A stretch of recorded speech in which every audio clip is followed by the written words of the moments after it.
morning. Welcome to you all for coming. I'm Dan Reganold, and welcome to our Empower You session, a big session 3 days before the election. It's great to have you all here. It's great to be back in Western Hills. When I graduated from Indiana University, I moved into the Charleston Square Apartments. They're not called that, I don't think anymore. But it was a great time of my life. I loved living in Western Hills. And my first week in Cincinnati, I met my wife on the number 6 bus, right up the street, and we've been together ever since. So it's always good to come back here. A couple people I want to introduce you to. First is Shannon Harkemeyer, who's the Executive Director of Empower You. Let's give her a round of applause. A couple people on the board, Nita Thomas back there at the check-in table, Bob Galbraith right here, Nancy and George Brenneman right there. Let's give them a round of applause. Helen Russo is right over here at the table. Where are you at, Helen? Right here sitting in the audience. She's got kind of a letter she's drafting to the governor about exotic animals. Please see her at the end of the session if you would, and help her out. We started these Empower You sessions, I think this is our 37th session this year so far, for just 2 reasons. And that was to kind of give people more tools to empower them to watch the fiscal responsibility of our governments, and also to try to limit the growth of government. And that's the real reason we've done this. And we're nearing kind of the end of our semester. We've got 1 more session left. And it is a great session if you haven't done it. It's November the 14th. What night is that, George? Monday night. It's a Monday night, November 14th. It's at the farm, and it is on fair tax. And it has been one of our most heavily attended sessions. And if you haven't attended it, I really urge you to go. It's really, really interesting. I know we're going to talk a little bit about issues 2 and 3 today. For those of you, if any of you had a chance to go out to Claremont County the other night, Maurice Thompson, who is the founder of the 1851 Society for Constitutional Law, who wrote the Healthcare Freedom Amendment, talked to about 200 people about the legal case for the Healthcare Freedom Amendment.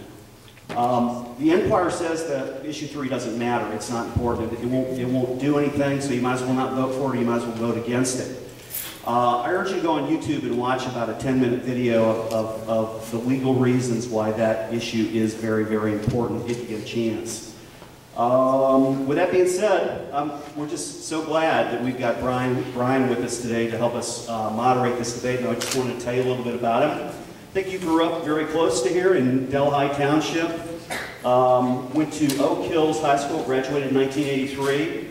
In 1987, Brian received a bachelor's degree in political science from the University of Cincinnati, followed by a JD from the College of Law in 1990. After graduating, Brian moved to Chicago, where he practiced law in commercial product liability insurance coverage. And in 1998, he returned to Cincinnati and was an in-house lawyer for Anthem Blue Cross and Blue Shield, where he served as an executive counsel and litigator. In 2007, he accepted the position as the morning show host for 55 KRC.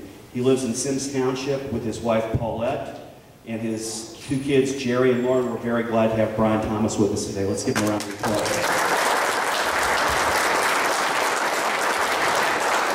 Thank you very much, Dan. Just so you know, I just want to express my personal thanks to Dan for all he does. You may not be familiar. If you know Dan, you know what he does for the community. It's not just this, it is so much more. There is not a more giving, more compassionate, more understanding man that you're ever going to meet than Dan Reganold. So if you're not familiar with all the things he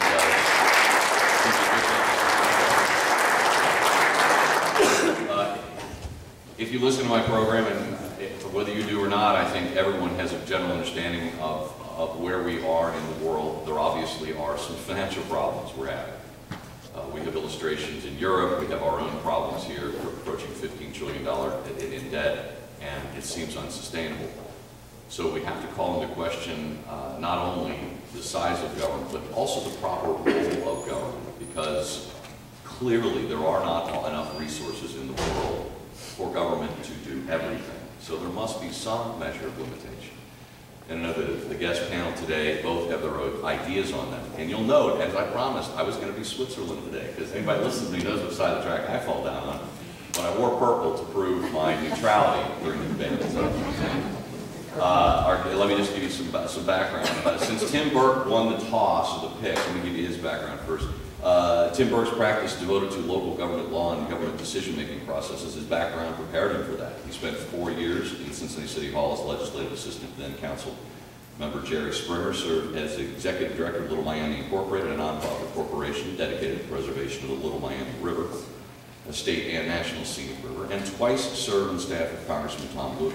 Today, 60% of his practice involves representation of governmental entities, representing clients in front of government decision-making bodies or litigation for or against governmental entities. Served as law director for one of the Cincinnati suburbs, Lockland, for almost 30 years, and has served as law director for another suburb village of Evendale for 8 years. Frequently served as special counsel in numerous other local governments, and is often asked to speak on topics including municipal law, use of zoning, eminent domain, civil rights, and election laws. Also, finally served as special counsel to the Attorney General of Ohio. Tim Burke.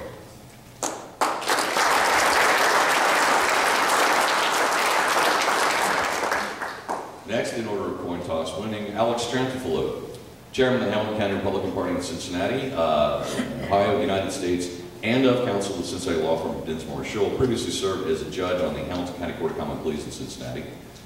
Mr. Triantafilou, born and raised in Cincinnati, Ohio, to a family of Greek ancestry. He's a graduate of Oak Hills High School, University of Cincinnati, and San Chase College of Law. Well, 2 out of 3. Triantafilou worked as assistant prosecuting attorney for the Hamilton County prosecutor Joe Dieters, and then for Michael K. Allen. In 2005, he was appointed and subsequently won election to the Hamilton County Municipal Court. In 2006, the judge appointed to the Hamilton County Court of Common Pleas. Mr. Triantafilou has been involved in the Ohio mock trial program through his alma mater, Oak Hills High School, before taking the bench. He worked on many Republican political campaigns and advised many candidates. He's now the chairman of the Hamilton County Republican Party. He resides in downtown Cincinnati. He's the father of a son, Michael, and a member of the Greek Orthodox faith. So, representing the side of small government, and on the side of presumably a broader scope of government, Mr. Burke. Now, we have a format. There will be specific time allocations. We have a timekeeping. We've already discussed the parameters. Each man will respect the other's right to speak during a period of time and reserve his comments for his time. So we'll keep within the rules, 3 allocations of time. The first topic, which I think is a good one to start off on, what is the better theory to get our government into balance? Is it through increasing taxes and creating more government, or through having less government, less taxes, less government spending? And finding how far should the government go to meet the needs of its citizens? We begin with Mr. Burke. Brian, I thought we were going to do general openings first. Well, you're right. Please, I apologize. I was going to say, it's probably There is a line on here that says that. 3 to 5 minutes on each. Okay, there you go. I did not grow up on the west side of Cincinnati. I didn't grow up in Cincinnati at all. I can't claim Oak Hills or West High or Elder, but I can claim Xavier University, and I see these lines. I actually grew up on the east side of Cleveland, next to the Erie-Lackawanna Railroad track. And that's part of my background that I think gives me the perspective that I have today about the role of government. My dad, like Alex's dad, was the member of a union. And frankly, but for the fact that he was in a union that was able to negotiate a good salary, that was able to negotiate protections and get the protections that federal law provided to organized labor, I know darn well I would not be here today. I was the first member of my family to ever be able to go to college. That would not have happened with a stay-at-home mom, without having a father who got the protections that things like organized labor and the National Labor Relations Board created for him.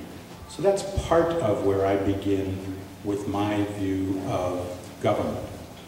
I do believe that government should, to the maximum extent possible, stay out of private lives. That's why I support gay rights. That's why I support women's rights. But I do believe that government has critical roles to play in making certain that we remain protected protected both internationally, protected locally, that we have adequate police forces enforcing our laws, that we have adequate firefighters preventing fires and keeping us safe. But as we praise our hero public employees like police and fire, let's also not forget that there are other critical roles that public servants play, including things as simple as garbage pickup. You stop for a minute, when we start to debate what happens at a local level and how we should control spending at a local level, and everybody says, you can't cut cops, you can't cut firefighters. Well, are we going to start with cutting garbage collection? I don't think that's very smart. Government also obviously has a critical role to play in our infrastructure. I think most people in Southwest Ohio recognizes we need to do something about the Brent Spence Bridge. Procter & Gamble isn't going to pay for that. They're not going to build us a new Brent Spence Bridge. The infrastructure, things like the Brent Spence, things like our roads, things like our sewer systems, government has to find a way to pay the bill. Because if they can't do it, it's not going to happen. And I recognize that ultimately that means that we and a whole lot of the rest of we's have to help to pay for that. And we'll get into a discussion, I'm sure, about how you deal with taxes and who has to be paying what share of those taxes. But I also believe that government does have a role to play in regulating society and in putting in place those rules and regulations that provide for things like the efficient and safe transportation of our air system, our rail system, the efficient and fair providing of medical care, the regulation of doctors and pharmacists and the pharmaceutical industry. All of those things have to be done by government, because I'm not willing to say that industry can regulate itself. Frankly, if you looked at industry regulating itself when it came to the protection of the environment, before we put many of our environmental protection laws in place, and where I grew up, the Cuyahoga River would burn because industry was not regulating itself adequately. There is a role for government to play in doing those things. There's clearly a role, as I indicated in my own experience, for government to play in protecting the rights of workers and in ensuring that our parks are protected. You talk about local or national parks. Government provides those, and I would hope that we all remain in favor of that. We're going to cover a lot of other topics today, but that's a generalized background of how I see the role of government. Thank you.